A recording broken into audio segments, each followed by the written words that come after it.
حدیث ابی ذر رضی اللہ تعالی عنہ قال اتیت النبی صلی اللہ علیہ وسلم وعلیہ ثوب ابیض وهو نائم ثم اتیته وقد استيقظ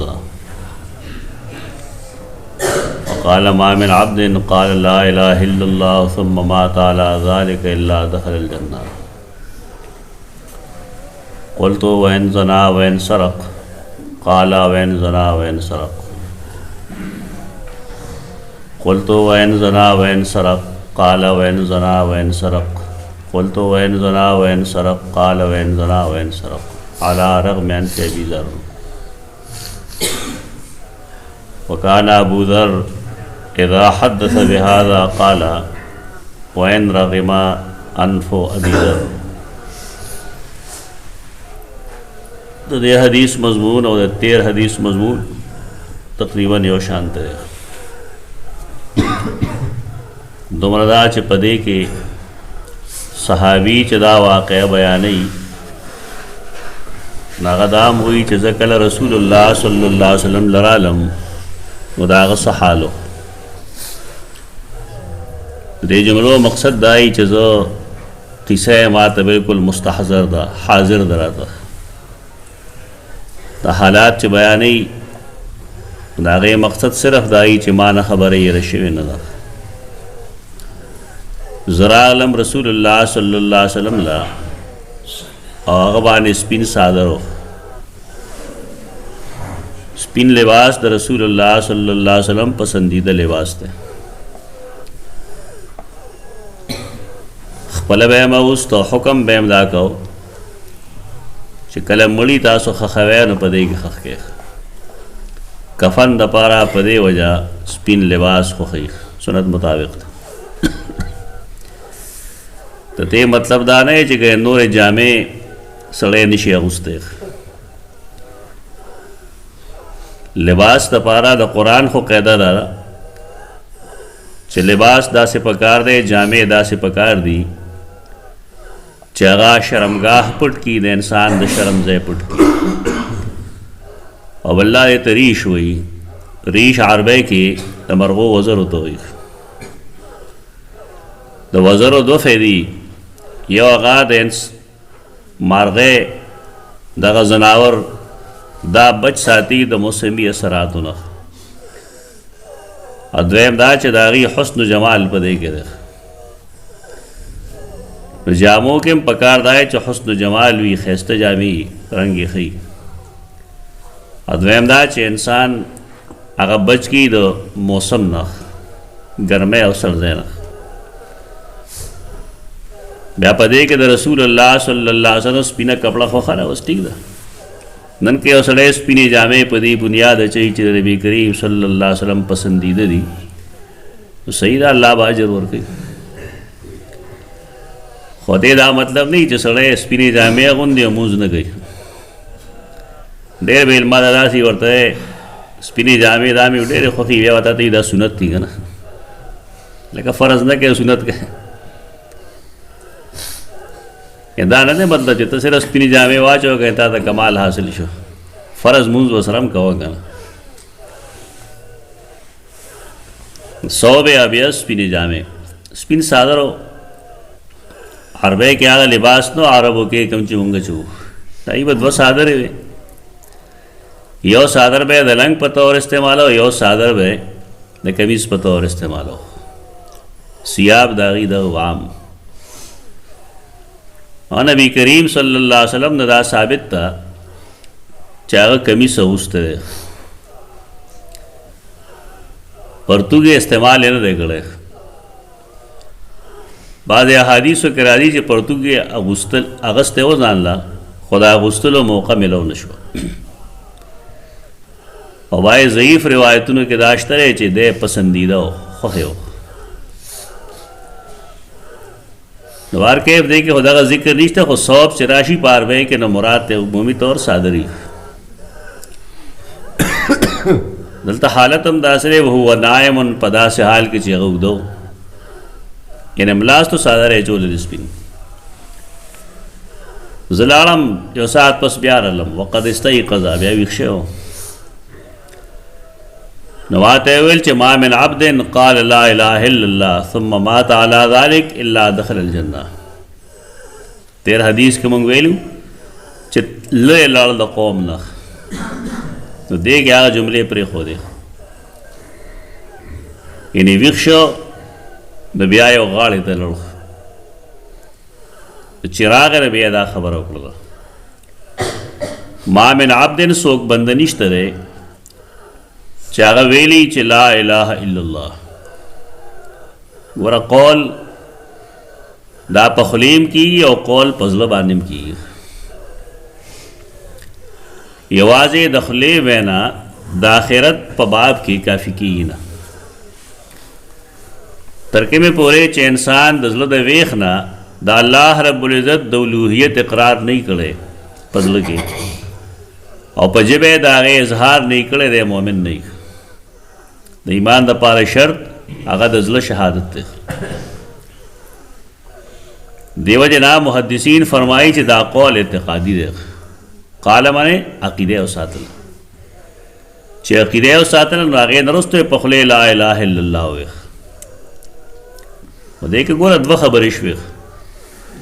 یو د انسان د آخرت دار و مدار دی نجات دی د هغه هغه د زړه په خبره کېږي یو د دنیا کې یو سړي ته مسلمان ویل دي یو سړی چې په خولې نن لا اله الا الله محمد رسول الله وایي موږ به مؤمن مسلمان ګڼو د هغې وجه دا ده چې موږ د هغه د زړه نه خبر نه یو زړه باندې الله واقف دی ترکې مې پورې چې یو سړي د لا اله الا الله محمد رسول الله د عقیدې خلاف خالص کفر نه کړی موږ هغه ته کافر نشو ویلی یو د آخرت د نجات دار و مدار دی د هغې تعلق په خولې نه دی د هغې تعلق زړه سره دی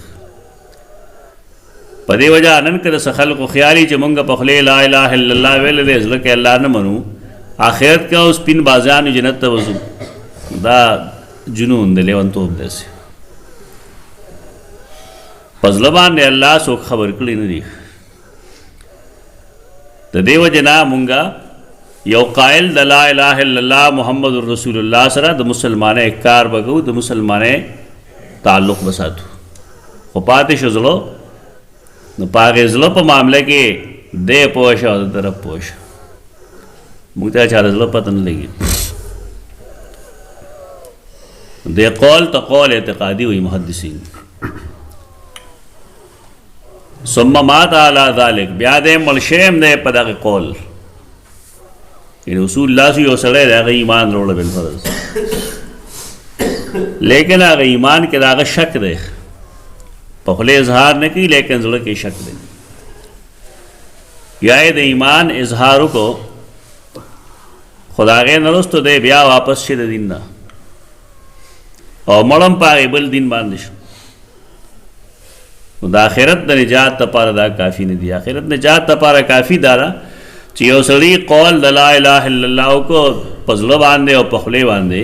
نو بیا په دې باندې تر مرګه پورې قایم او دایم پاتې شي استقامت سره په دې ټینګ شي هلته به دی آخرت کې کامیابي مومي او که نه بالفرض د زړه عقیدې نشته دی یا استقامت نشته دی وقتاً فوقتاً اوړي روړي د اسلام نه او مړم په داسې حال کې شو چې د لا اله الا الله اعتقاد یې نه و نو دی خراب شوی دی ختم شوی دی بیچاره نو چا چې لا اله الا الله وی بیا مړ شه په دې عقیده باندې حدیث کې راځي من کانا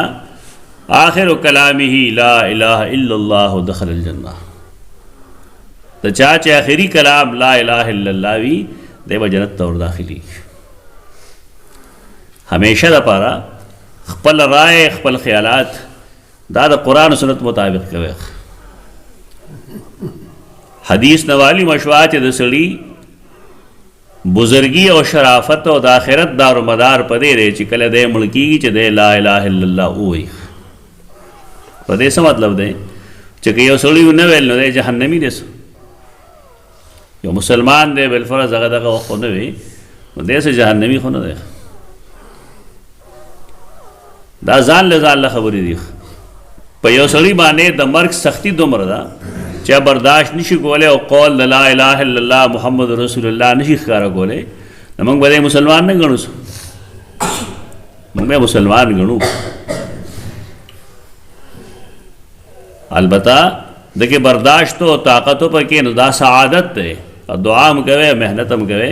چې الله موږ له په آخري وخت کې کلمه د لا اله الا الله محمد رسول الله رایاد کړي، دې توفیق راکړي. دیو جن حدیث کرا دی چې کله په وسړي د مرګ آثار راشي کنه، نو تاسو د هغه مخکې کثرت سره وایي لا اله الا الله لا اله الا الله لا اله الا الله، لقنوا موتاکم لا اله الا الله. زموږ خلکو سره دا غم نه سورت یاسین ورته شروع کی، په دې زر مړ کېږي سړی، زر یې سره مړ گئے. پکار دا چې کلمه طیبه ورته یاده کړه. د ځانه چې خلک خبرې جوړي کړي بیا مسله جوړه شي. یعنی یو سړی قریب الموت شو، ته پوهېږي چې په د ساه باندې د ساه وځي دی، نو بار بار د هغه مخکې ووایه لا اله الا الله محمد رسول الله، دې دپاره چې شاید الله دله توفیق ورکړي د وینا. نو که وی نو کامیاب دی، که وی نه وی او مسلمان هم کامیاب دی. خو دومره وه چې سرټیفیکیټ ورته نشه میلو. کله به یو سړی سجده کې مړ شي نو خلک به دعاګانې شروع کړي، ربه مال همداسې مرګ راکړي. داسې دعا مه کوه، داسې دعا کوه چې ربه توفنا مع الابرار، مونږه د نیکانو په عقیده مړ کړې. او داسې وایي چې ربه مال توفیق راکړي چې زه د مړ کېدو په وخت کې اقرار وکړم چې لا اله الا الله محمد رسول الله. رسول الله صلی الله علیه وسلم چې وفات کېده هغه سجده کې مړو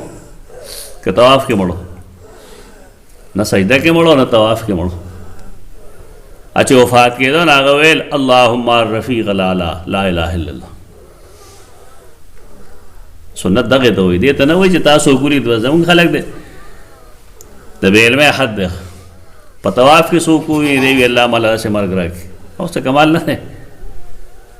اوس پته لګېږي دا وخت کې دی په کومه عقیده کې مړ دی، دا دی پته شته دی چې نور مرګونه افضل وي، نو الله به خپل رسول له هغه شان مرګ ورکړی دی.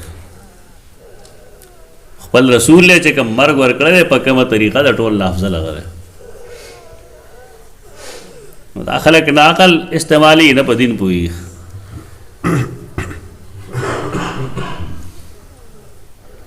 چا چې د لا اله الا الله عقیده وه دی په دې باندې مړ شو دخل الجنه، دی به جنت ته ځي. دا تفصیل ما بار بار کړی دی، دی به جنت ته ځي. نو ما تپوس وکړو اگر چې دی غلام کوي، اگر چې دی بدکاري هم کوي، دا پوهنم دا خبره تفصیلا ویل ان زنا او ان سرق، هغه یو ټیک ده، دا کبایر دي په خپل ځای باندې، او الله به د هغې سزا ورکوي. هم دی چې لړ شي دی به جهنم چکر لګوي، خو ټول عمر دپاره دی جهنم کې نشي پاتې کېدی، ځکه چې دا عقیده د لا اله الا الله ده. د دې قسمه حدیثونو دا مطلب وي. په دې خلک دوکه شي. قرآن فرمایي چې جنت الله جوړ کړی دی اعدت للمتقین، جنت تیار کړی شی د پاره د متقیانو، او جهنم یې تیار کړی اعدت للکافرین. بس خلک نه په قرآن پوهېږي نه په حدیث پوهېږي، سوچ کوي دا چې کله جنت جوړ کړی شوی دی د پاره د خالص مؤمنانو، او دې حدیث ته وګوري نو بیا وایي دې نه دا معلومه شوه چې که سړی هر څومره ګناه کوي نو هغه له نقصان نه ورکوي.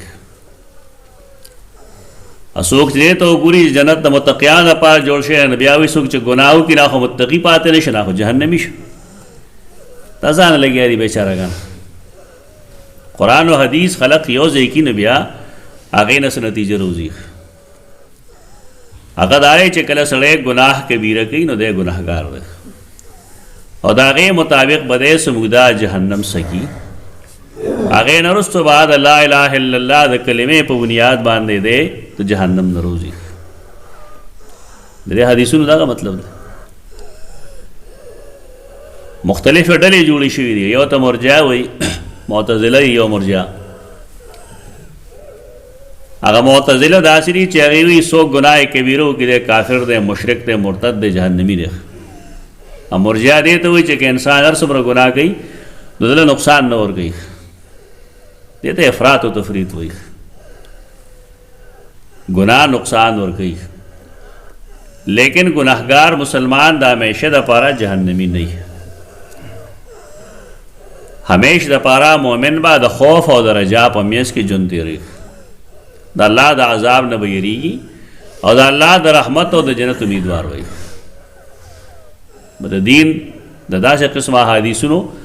یا دا آیتنو خلاصہ دا غدا چھ سڑے مسلمان دے نو دا اللہ دا عذاب دا یریگی دا گناہ نہ میریگی او دا اللہ دا رحم امید دی ساتی پا دی بنیاد چھ مشرک نہ دے. تو دریز اللہ دا تپوس کر رہے چھ وین زنا وین سرق، اگر چھ دے اغلا کئی اگر چھ دے بدکاری کی رسول اللہ صلی اللہ علیہ وسلم درے والا دل جواب ورکلے چھ آو وین زنا وین سرق. مطلب دا ہے چھ کہ گناہگار دے دا اللہ گناہگار دے اور اللہ خپل نبی تویل دی چھ دا گناہگار بھئی لیکن زما بندہ دے اور کلمہ دا لا الہ الا اللہ دا عقیدہ رضی بکم دیکھے جا سخر سیگی. پسل درہم ظلمان ابو ذر تو ویل چے وَإِنْ رَغِمَ أَنْفُ أَبِي ذَرٍ عَلَى رَغْمِ أَنْفِ أَبِي ذَرٍ. ترے لفظی معنی سرا رغم ککڑے دو تو ہی کھڑے دل انف پوزے تو ہی عربے کہہ رہی جملے سے مطلب ہی اخیری نہیں لیکن منگا پختو کی چاہتا ہوئے لیکن سب پوزے چون چون گئے سب بڑھتن دے ہی نہیں والے کابو ذر پدے خفر ہے خوشحال دے خو اللہ با دا سے بندگان چاہ گناہگار دی خو کلمات لا الہ الا اللہ ویلے واو پدے مستقیم پادشے ہو اللہ ودی جنت تبوزی. ننم جسو گناہگار مرشی گن تو دیر خلقی غیدہ تقوی حیزہ لگی دلی وی لڑ جہنم تا اب لانے چلے شو لیکن ترہ کل نہ رب شوے تو دا اللہ نے سوال کے واچی او سڑے مسلمان ہو منذ روجے ہو لیکن گناہوں نے ڈیرو ہوا تو چاچا گناہگار نے دا قیدہ رہا چاہا مسلمان معاف گئی. دا اللہ اختیارات لاس کے مال ہے دے مسلمان پا بارے کے دا بدگمانے ماں کوئے بلکہ کوشش دا کوئے چا داغ جنازو شی اگر تا دعاگاہ نیوشی چرا بستا گناہگار بند رہے منگا گناہگار ستا دربار کے وزیشوی دیر پارا چتا دا گناہگار معاف کی. آری اصولی دا خپلزان تب ابو بکر صدیق دے عمر فاروق دے رضی اللہ عنہ منگا ٹول گناہگاری ہو لیکن دے دا مطلب نہیں چھ منگ دے یو گناہگار مسلمان تسپکو گورو منگا ہم نردی کو آسر اللہ نے بغوارو چھ اللہ دیر گناہگار دے خطے معاف کی سنگا چھ دیر گناہگاریم ہو استاد معاف ہے خواستگاریم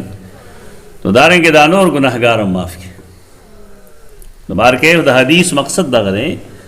چھ کلمہ دا لا الہ الا اللہ دے عقیدہ دا سے دا چھ دا انسان دا ہمیشہ جہنم دتلونا بچ گئی. اقول قولی هذا استغفر الله لكم.